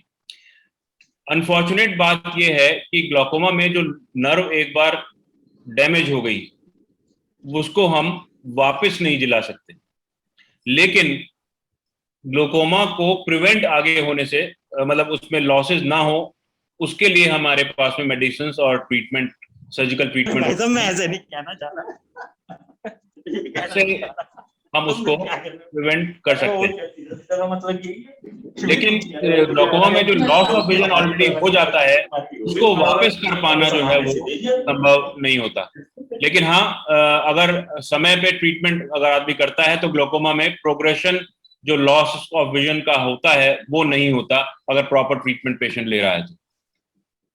डॉक्टर, ये टेंशन बढ़ने की वजह से होता है, आई में जो टेंशन होता है उसका तो पेन होती, तो अगर जरा सी भी पेन शुरू हो आई में टेंशन की वजह से तो दैट शुड बी इमीडिएटली।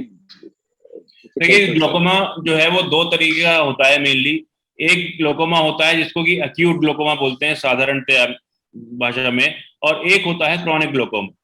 जो एक्यूट ग्लूकोमा, कंजेस्टिव ग्लूकोमा होता है, उसमें तो पेशेंट को पेन होता है, लेकिन जो दूसरा ग्लूकोमा है जिसको कि प्राइमरी ओपन एंगल ग्लूकोमा बोलते हैं, उसमें पेशेंट को पेन नहीं होता, सिर्फ आई का प्रेशर ग्रेजुअली बढ़ता है और वो पेशेंट परसीव नहीं कर पाता कि मेरा जो विजन है वो डिटेरियोरेट कर रहा है।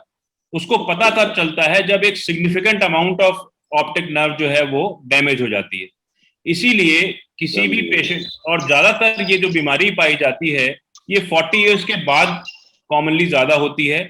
इसलिए जो भी 40 साल से ऊपर के पेशेंट्स हैं उनको अपना प्रेशर चेक जरूर कराना चाहिए, और जब भी उसका प्रेशर चेक होता है तब हम लोग उसकी ऑप्टिक नर्व की भी जांच करते हैं नॉर्मल तरीके से। और अगर हमें उसमें कहीं पर भी ऐसा लगता है कि कोई ऑप्टिक नर्व में एब्नॉर्मेलिटी ग्लोकोमा की तरफ लगती है तो उसमें फिर डिटेल्ड एनालिसिस, जैसे कि ये ओसीटी है या फील्ड टेस्ट वगैरह है, करके देखा जाता है कि ग्लोकोमा का असर शुरू तो नहीं हो रहा। अगर ग्लोकोमा का असर शुरू हो रहा होता है तो उसमें मेडिकेशन के द्वारा उसको प्रेशर को कंट्रोल किया जा सकता है। अगर मेडिकेशन से प्रेशर कंट्रोल नहीं हो रहा होता तो लेजर ट्रीटमेंट की सुविधा भी है इसमें, जो कि एक डिफरेंट लेजर है जो कि रेटिना के लेजर से अलग होता है, और दूसरा जो है सर्जरी भी इसमें करके प्रेशर को कंट्रोल किया जा सकता है। जो भी ट्रीटमेंट का एम होता है वो प्रेशर को कंट्रोल करना है। उस प्रेशर को कंट्रोल करने से हम ऑप्टिक नर्व के फर्दर डैमेज को तो रोक सकते हैं, लेकिन जो पहले डैमेज हो चुका उसको वापस नहीं कर सकते, विजन भी फिर नहीं आ सकता जी। अच्छा डॉक्टर साहब एक सवाल और पूछना चाहूंगा, बड़ा बेसिक सा है। रीजंस ऑफ कैटरेक्ट मैंने अभी अपने राइट आइट का करवाया है, तो इसका रीजन क्या होता है? नंबर 1, नंबर 2, या दोनों आईज में अगर है कैटरेक्ट, एक में बहुत इनसिग्निफिकेंट है 5%, क्या दोनों का इकट्ठा करवाना? कैटरेक्ट का जो कॉमनेस्ट कॉज है वो कैटरेक्ट का जो कॉमनेस्ट कॉज है वो एज है, मतलब जो एज के कारण कैटरेक्ट डेवलप होता है। इसके अलावा कुछ शारीरिक अवस्थाएं भी होती हैं, जैसे डायबिटीज भी अपने आप में एक कॉज है जिसकी वजह से कि कैटरेक्ट आपको जल्दी हो सकता है, और कुछ मेटाबॉलिक डिसऑर्डर्स होते हैं जिनकी वजह से कैटरेक्ट जल्दी हो सकता है। बट मोस्टली जो 80% ऑफ कैटरेक्ट है वो एज रिलेटेड कैटरेक्ट होता है। जहां तक कैटरेक्ट सर्जरी की बात है, कैटरेक्ट सर्जरी बहुत रिफाइन हो चुकी है, इसको हम अर्ली स्टेजेस में भी कर सकते हैं, लेकिन किसी भी सर्जरी को कराना तभी चाहिए जब उसकी वास्तविक में जरूरत हो। पहली तो चीज ये है कि bilateral cataract surgery generally avoid करनी चाहिए। एक सर्जरी चाहे वो कितनी भी सेफ क्यों ना हो, बट फिर भी उसमें एक कोई ना कोई रिस्क जरूर इन्वॉल्व रहता है जो कि एक नॉर्मल स्टेज से ज्यादा होता है। तो बायलैटरल कैटरेक्ट सर्जरी यानी कि दोनों आंखों की कैटरेक्ट सर्जरी एक सिटिंग में अवॉइड करनी चाहिए। दूसरी चीज ये है कि कैटरेक्ट सर्जरी आपको तभी करानी चाहिए जब आपको लगे कि हाँ अब मुझे परेशानी शुरू हो गई है, मुझे अपनी डेली एक्टिविटीज करने में दिक्कत है, या जो काम मैं करना चाहता हूं, चाहे वो पढ़ाई का काम हो, चाहे वो आपके प्रोफेशन का काम हो, चाहे वो आपका ड्राइविंग का काम हो, जब आपको लगे कि हाँ भाई ये काम मेरे को करने में डिफिकल्टी हो रही है, तब उस सर्जरी को आप करा सकते हैं। इसमें आप कोई पकने का वेट, जो पुराना कॉन्सेप्ट था कि जी मोतियाबिंद पूरा पक जाए, सफेद हो जाए, जब उसको ऑपरेट कराया जाए, वो अब कॉन्सेप्ट नहीं रहा। अब लेजर के द्वारा और फेकोमल्सिफिकेशन के द्वारा बहुत अर्ली स्टेजेस में जबकि पेशेंट को दिक्कत हो रही है, उसमें बहुत अर्ली स्टेजेस में भी कैटरेक्ट को ऑपरेट किया जा सकता है सेफली। धन्यवाद डॉक्टर साहब। अभी डॉक्टर साहब एक सवाल आया है मेरे पास में, उसमें वो लिख रहे हैं व्हाट्सएप पे कि आंख में इंजेक्शन किस प्रकार लगाए जाते हैं, क्या इसमें बहुत तकलीफ होती है? क्योंकि इंजेक्शन वाला अपन जी सर। देखिए ये जो इंजेक्शंस हैं ये आंख के अंदर, आंख के पर्दे की सतह पे जाके दिए जाते हैं। जो आई बॉल होता है उसके अंदर हम ये एक बहुत ही फाइन निडल होती है जो कि 31 गेज की होती है। मतलब जो नॉर्मल आप इंजेक्शन लगवाते हैं बाह में इंजेक्शन, वो 24 गेज की या 22 गेज की निडल होती है। हम ये जो निडल यूज करते हैं 31 गेज की होती है, जो कि बहुत ही फाइन होती है। उसके द्वारा इंजेक्शन दिया जाता है, और इस इंजेक्शन को देने से पहले आंख को कुछ बूंद की दवा डाल के सुन्न कर दिया जाता है। इंजेक्शन देने के समय कोई तकलीफ पेशेंट को नहीं होती है, क्योंकि ये इंजेक्शन जो है ये रिपीटेडली दिए जाते हैं। शुरू में 4 हफ्ते के इंटरवल पे 3 इंजेक्शन दिए जाते हैं, उसके बाद में as and when required injection को दिया जाता है। धन्यवाद डॉक्टर साहब। हमारे बीच में संदीप गोयल जी हैं डायमंड प्लेस में, उनका एक व्हाट्सएप पे मेरे मैसेज आया। संदीप गोयल जी अनम्यूट कर लीजिएगा अपने आप को। संदीप गोयल जी। हाँ जी, हाँ जी, आपका प्रश्न क्या पूछ लीजिएगा। नमस्कार डॉक्टर साहब। नमस्कार जी। डॉक्टर साहब मैं पूछना चाहता था, आपके जो स्लाइड दिखा रहे थे उसके अंदर आपने एक जगह लिखा हुआ था कि बिना डाइल्यूट किए भी क्या टेस्ट हो सकता है, जो आप ये इसका डायबिटिक का? ये जो हमारे पास में वैन है, इसमें जो कैमरा लगा हुआ है, इसमें हम बिना डायलेट करे भी रेटिना एग्जामिनेशन कर सकते हैं अगर पेशेंट को कैटरेक्ट नहीं है तो। अगर पेशेंट को साथ में कैटरेक्ट होता है तो उस स्थिति में फिर हमें थोड़ा डायलेट करने की जरूरत पड़ती है, बट रूटीन पेशेंट को हम बिना डायलेट करे भी इमेजेस की ले सकते हैं। आपके क्लिनिक में भी ये सुविधा तो वहां पर भी अवेलेबल हो? ये क्लिनिक में भी फैसिलिटी है, लेकिन अगर हमें डिटेल एग्जामिनेशन करना है, ये जो चीजें हैं ये स्क्रीनिंग के टेस्ट हैं, मतलब आप एक स्क्रीन कर रहे हैं पेशेंट को, हाँ भी इसको है नहीं। बट अगर अब आप मेरे पास आते हैं और कहते हैं जी मुझे डायबिटीज, तो मैं आपको डायलेट जरूर करूंगा, क्योंकि वो उससे जो प्रिसीजन होता है वो जो एक वो उसमें डायलेटेड एग्जामिनेशन में ज्यादा होता है। लेकिन हाँ, अनडायलेटेड एग्जामिनेशन में भी आप डायबिटिक रेटिनोपैथी का टेस्ट कर सकते हैं। लेकिन अगर आप एक एज ए रेटिना स्पेशलिस्ट मेरे को दिखाने आएंगे तो मैं आपकी टांग जरूर ला के देखूंगा। ठीक। संदीप जी, मैं ये कोई एक रीजन है क्या कि आप डायलेट करे बिना चेक कराना चाहते हैं? कोई किसी डॉक्टर ने कुछ वार्न किया है कि डायलेशन? नहीं, it is my personal question, क्योंकि डायलेट करके मैंने देखा है डायलेशन के बाद भी 2-3 घंटे प्रॉब्लम रहती है, 4 घंटे प्रॉब्लम रहती है, और उस वक्त भी 1-1.5 घंटा लग जाता है उस काम में। तो इट इज 5-6 घंटे का प्रोसेस हो गया पूरा ये। तो मैं ये जस्ट मिल जाती है इस बहाने संदीप जी आपको। हैं जी? इस बहाने छुट्टी मिल जाएगी, 4 घंटे आराम से। That's true जी, बिल्कुल सही। एक सवाल आया है चैट बॉक्स में मेरे, वो चैट बॉक्स में मेरे पास भी आया है, वो था कि क्या आपकी इस वैन में डोर स्टेप रेटिना चेकअप का लाभ किस प्रकार लिया सकता है? मतलब इसमें भी आया था। तो बहुत से लोग जैसे सोसाइटी में रहते हैं या कहीं और लोग रहते हैं, तो अगर वो चलाते हैं तो किस प्रकार से उसका ये लाभ ले सकते हैं? चैट बॉक्स में भी जीएम अग्रवाल साहब ने एक सवाल पूछा था मुझसे। जी सर। ये जो हमारी मोबाइल रेटिना क्लिनिक है, इसमें हमने एक डिजिटल रेटिनल कैमरा लगाया हुआ है स्पेशलाइज्ड, जो कि एक क्लाउड सिस्टम के द्वारा हमारी क्लिनिक से जुड़ा हुआ है, जिसमें कि हम यहाँ पे उस इमेजेस को साइमल्टेनियसली देखते हैं और देखने के बाद उसको डायग्नोज करते हैं, और उसकी रिपोर्ट जो है क्लाउड इंटरनेट के द्वारा ही वैन में प्रिंट हो जाती है। ये जो वैन है ये हम डिफरेंट डॉक्टर्स के क्लिनिक, जो फिजिशियन की क्लिनिक पे जाती है, और वहाँ पे जो पेशेंट्स वो लोग देखते हैं कि भाई इसको डायबिटीज है, तो वहीं पे वो उसका रेटिना एग्जामिनेशन कराते हैं। इसके अलावा ये हम कम्युनिटी सर्विस की तरह से हम इसको डिफरेंट सोसाइटीज में भी, जो ये अर्बन एरिया में सोसाइटीज हैं, राजनगर एक्सटेंशन या क्रॉसिंग रिपोर्टिंग, वहाँ पे भी ये वैन जाती है वंस अ वीक और ट्वाइस अ वीक, जो भी टाइम है। आजकल पैंडेमिक की वजह से क्योंकि कम्युनिटी वर्क रुका हुआ है, तो वो वैन अभी इन सोसाइटीज में नहीं जा रही है, लेकिन उसमें हम लोग जाते थे। और इसमें हमने कुछ जो क्लब्स वगैरह हैं, जो सामाजिक संस्थाएं हैं, वो भी इसमें हमसे टाई अप करके उस सर्विस को प्रोवाइड करती हैं। इंडिविजुअल लेवल पे भी अगर कोई ऐसा पेशेंट है जो कि क्लिनिक तक पहुंच पाने में सक्षम नहीं है और उसको चाहिए कि भाई वो डोर स्टेप पे कराना जाए, तब भी ये चीज उसके लिए प्रोवाइड की जा सकती है। लेकिन वैसे डोर स्टेप का मतलब ये है कि ये फिजिशियन की क्लिनिक पे पार्क कर लेते हैं हम लोग, जो कि रेगुलर बेसिस पे हमारे होती है। शहर के 15 जो टॉप फिजिशियंस हैं उनकी क्लिनिक पे जाती है, डायबिटोलॉजिस्ट जितने भी हैं उनके यहाँ जाती है। इसके अलावा जो सोसाइटीज हैं उसमें हम रेगुलर पार्क्स में सवेरे जाती है। ये जो हमारे मेन पार्क्स हैं, जैसे राजनगर में जो पार्क है हमारा सेंट्रल पार्क, स्टेडियम पे जाती है, कविनगर के पार्क में जाती है, गोविंदपुरम के पार्क में जाती है, स्वर्ण जयंतीपुरम में जाती है। तो ये एक साइकिल हमने बनाया हुआ है, जिसकी मोस्टली जो डायबिटिक्स होते हैं वो वॉक करने जरूर जाते हैं, तो साइमल्टेनियसली वो मॉर्निंग वॉक पे ही उनका रेटिना चेकअप हो जाता है। तो इस तरह से डोर स्टेप चेकअप जो है हम लोग इसमें कर रहे हैं, और बहुत अच्छा इसका थोड़ा सा ये लॉकडाउन और पैंडेमिक की वजह से थोड़ा हमारा इसमें काम में ब्रेक आ गया, लेकिन ये बहुत एक अच्छा इफेक्टिव जो काम हम लोग इसमें डायबिटिक रेटिनोपैथी स्क्रीनिंग और डिटेक्शन के लिए अर्ली स्टेज पे कर पा रहे थे। धन्यवाद डॉक्टर साहब, आज आपने काफी समय हमको दिया और काफी सवालों का जवाब दिया, और काफी सवाल ऐसे भी थे जो हमको जानकारी में नहीं थे, और खासकर हमको जो लेटेस्ट टेक्नोलॉजी की जो मशीनें आपके पास उपलब्ध हैं उसका लाभ वास्तव में हमको लेना चाहिए, क्योंकि नई टेक्नोलॉजी का लाभ हमको मिलना चाहिए। अभी कोई जैसे आज हमारा कोई टाइम का वो नहीं है, किसी का भी कोई प्रश्न हो तो अनम्यूट करके पूछ सकते हैं, क्योंकि आज हमारा 7 बजे का टाइम का वो नहीं है इसमें। हाँ अवनीश शर्मा पूछ लीजिए, छोटे भाई अवनीश जी, कुछ अनम्यूट कर लीजिएगा अवनीश। हाँ नमस्कार डॉक्टर साहब। नमस्कार। मेरे सर करीब 10-12 साल पहले जो एक एपिसोड हुआ था TIA का, तो उसमें एक वर्ड में से एक पर्टिकुलर एक अल्फाबेट वो दिखना बंद हो गया था।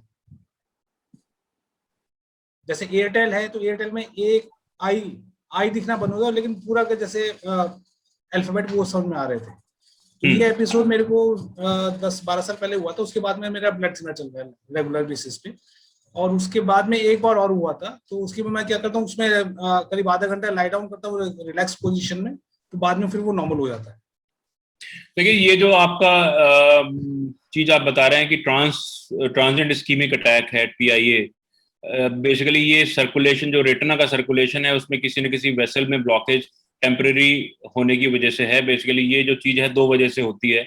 या तो जो खून की जो शिराएं हैं, जो बहुत ही फाइन वेसल्स होती हैं, उसमें या तो कोई थक्का आ जाता है, या फिर कोई स्पैज्म, यानी कि जो वेसल है वो सिकुड़ जाती है सडनली, उसकी वजह से ब्लॉकेज हो जाता है।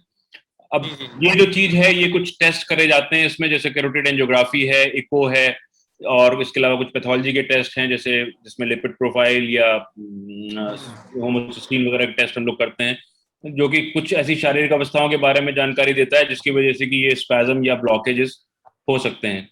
अगर ब्लॉकेजेस होने की अवस्था है, जैसे कि अगर कोई आपको ये जो प्लाक्स वगैरह बन रहे हैं वेसल्स के अंदर, तो उसके लिए जो फिजिशियंस हैं वो एंटी कोलेस्ट्रॉल ड्रग्स वगैरह देते हैं, इकोस्प्रिन वगैरह, ये जो खून पतला करने की दवाएं ये दी जाती हैं, जिससे कि दोबारा से वो आपको ब्लॉकेजेस ना हो। बट इसमें आपने जब इनको दिखाया होगा तो इसमें शायद एक एंजियोग्राफी वगैरह का टेस्ट आपका हुआ हो, जिसमें कि नहीं, इसमें मैंने जो आई सर्जन है डॉक्टर शिशिर नारायण, उनको मैंने कंसल्ट किया था। तो उन्होंने पूरा थॉरो चेकअप करके वो जो उनका कंक्लूजन ये था कि उस समय जिस समय आपको हुआ था तो the pressure was more and और ऑप्टिक नर्व में से जो ब्लॉकेज था वो आपके मेन स्ट्रीम ब्लड से इसमें चला गया, मतलब वो उस समय था ब्लॉकेज, और लेकिन वो आपका बीपी में इतना शूट अप हुआ होगा कि वो वहां से पास ऑन हो गया। इसमें बेसिकली आपको एक अपना अच्छा डिटेल्ड फिजिशियन चेकअप कराना चाहिए कि क्या कारण है जिसकी वजह से। इसमें जो कॉमन कारण है वो ब्लड प्रेशर हो सकता है, in fact diabetes can also be one reason. आपका कोई कार्डियोवास्कुलर एब्नॉर्मेलिटी जो है वो हो सकती है जिसकी वजह से वेसल में स्पैज्म होता है। वो सारे मैंने चेकअप कराए थे, अगर वो उन चेकअप आई है उसके आधार पे जो भी प्रिवेंटिव ट्रीटमेंट दिया जाना चाहिए वो देने की जरूरत इसमें पड़ेगी, जिससे कि दोबारा से वो स्पैज्म ना हो, क्योंकि ये जो स्पैज्म अभी आपको हुआ है ये होके खुल गया है। अगर ये नहीं खुला तो ये फिर विजन को सीवियरली अफेक्ट कर सकता है। तो उस अवस्था में ना आप ना पहुंचे, इसके लिए जो ये मेडिकेशंस हैं, या आपको जो प्रिवेंटिव मेडिकेशन है, चाहे वो इकोस्प्रिन हो या ब्लड प्रेशर कंट्रोल हो, जो भी आप में पाए गए हैं उसके आधार पर ट्रीटमेंट लेना पड़ेगा। हाँ, वो तो चल ही रहा है रेगुलर बेसिस। आपको अगर देख लिया है डिटेल में तो फिर मेरे ख्याल से कोई ऐसी चिंता की बात अच्छा, इसका मतलब कोई रीजन इसका फाइंड आउट नहीं हो सकता है, मतलब कि रीजन एक अल्फाबेट क्या हो, मतलब एक अल्फाबेट इसलिए मिस हो रहा है आपका कि जिस एरिया की वेसल का खून का दौरा रुका उस हिस्से में आपको नहीं दिखेगा। बाकी जो वेसल्स हैं वो उसमें, क्योंकि जैसे मान लीजिए ये हाथ है, इसमें इस उंगली का अगर खून का दौरा रुका है तो ये उंगली काम करना बंद करेगी, बाकी 3 काम करेंगी। उसी तरह से रेटिना का ये हिस्सा जिसमें कि वेसल्स अटक ब्लॉक हो गई है वो नहीं काम करेगा, इसलिए वो हिस्सा जिससे कि वो एक अल्फाबेट दिखाई दे रहा है वो नहीं देख पाएगा, बाकी देख पाएंगे। तो ये उस तरीके से आपका होता है। बट प्रिवेंटिव मेडिसिन आपको इसमें लेनी चाहिए, और आपको और ध्यान रखनी चाहिए कोई ऐसी एक्सरसाइज जिसमें नीचे को बेंड करना हो, या कोई बहुत हैवी वेट लिफ्टिंग हो, या कोई भी एक्टिविटी जिससे कि ब्लड प्रेशर बहुत शूट अप करे, उससे उसको जहां तक संभव हो अवॉइड करना चाहिए। धन्यवाद डॉक्टर, आज आपने काफी समय हमारा दिया, आपने हमको ऑलमोस्ट 70 मिनट आपने हमको दिए हैं, और सभी के प्रश्नों का जवाब बड़ा ही संतोषजनक दिया आपने। अभी भी क्योंकि आज हमारा टाइम का फाउंडेशन है, अभी भी किसी का कोई भी सवाल हो तो डॉक्टर साहब ने हमको आश्वासन दे रखा है कि हम सबके सवालों का जवाब देंगे। अगर हो सकता है पूछ सकते हैं, किसी का भी कोई सवाल अनम्यूट करके पूछ सकते हैं, नहीं तो फिर हम अपना इसको आज के उसको टॉपिक को रखेंगे। डॉक्टर साहब, अभी भी एक चैट बॉक्स में सवाल आया था, क्या डायबिटिक रेटिनोपैथी का चेकअप सिर्फ रेटिना स्पेशलिस्ट से कराना चाहिए? मतलब वैसे तो आपने सब बता दिया, पर क्या जरूरी है कि सब?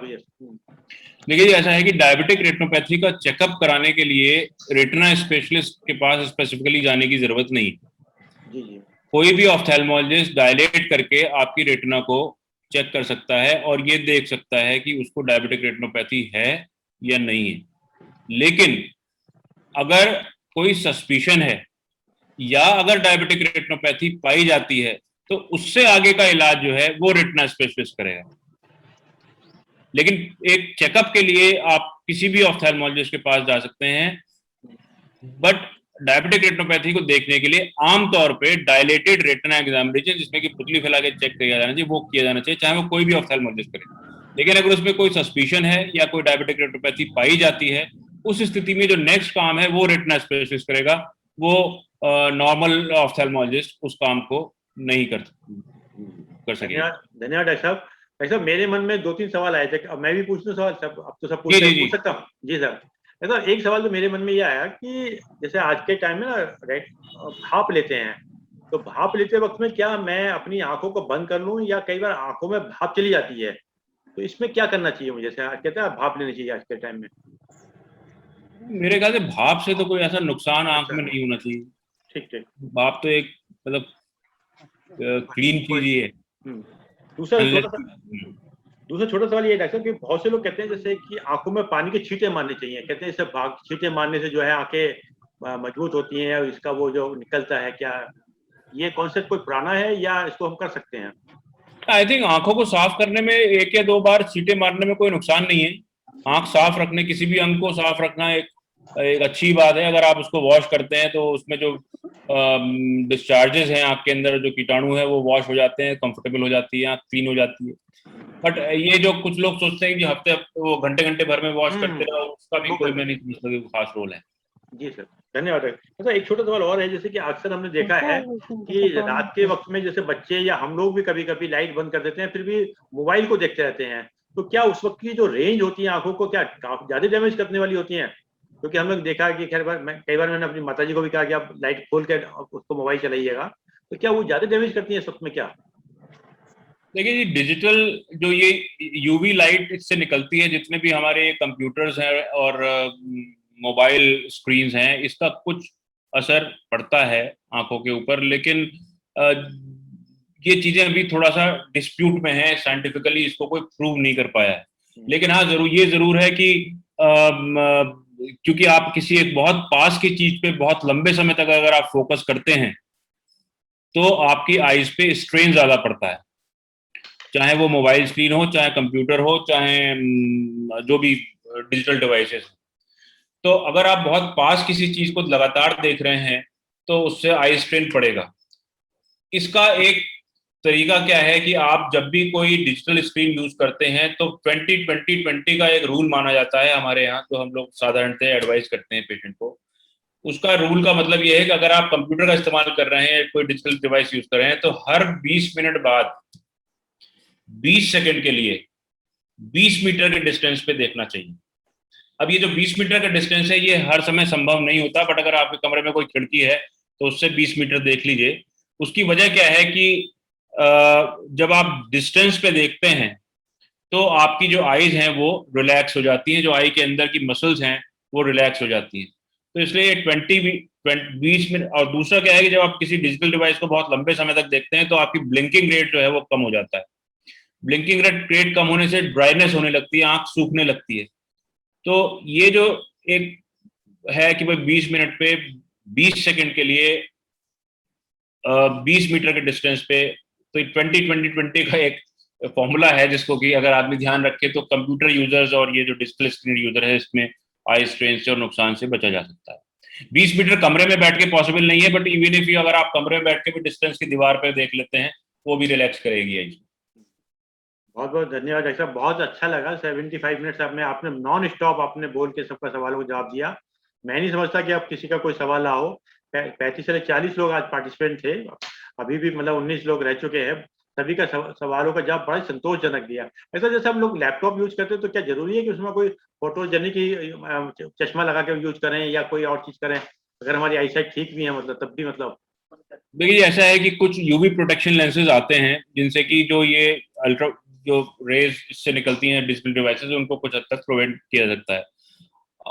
कुछ कोटिंग्स हैं जो कि कंप्यूटर रिलेटेड जो आई स्ट्रेन है उसको हेल्प करती हैं, तो वो कोटिंग्स और ये जो यूवी प्रोटेक्शन लेंसेज हैं ये उन लोगों के लिए रिकमेंडेड है जिनको कि लॉन्ग मतलब बहुत देर तक कंप्यूटर पे काम करना की जरूरत है। और घंटे 1.5 घंटे का काम आपका है और इंटरमिटेंट काम है तो मैं नहीं समझता कोई खास ऐसी जरूरत है, बट ये एक ऑप्शनल चीज है। धन्यवाद डॉक्टर साहब, बहुत बहुत धन्यवाद। आज आपने बहुत समय दिया। मुकुल जी आपका बहुत बहुत धन्यवाद, आज भाई साहब ने बहुत समय दिया। और हमारे बीच में जितने नागपाल साहब, आपका बहुत धन्यवाद, यूबी सिंह साहब, एनके नैब साहब और संचार रतन साहब, बहुत लोग, दिनकर गुप्ता जी विकास से देहरादून से हैं, संदीप गोयल जी और मनोज जी हमारे ITO साहब, बहुत बहुत धन्यवाद। अंशु छोटी बहन हमारी, सभी लोगों का बहुत बहुत धन्यवाद। और आगे डॉक्टर साहब हमें आगे भी आपकी जरूरत पड़ेगी तो हम आपको आमंत्रित करना चाहेंगे डॉक्टर साहब। इस आश्वासन के साथ हम लोग बहुत बहुत धन्यवाद। नमस्कार डॉक्टर, बहुत बहुत।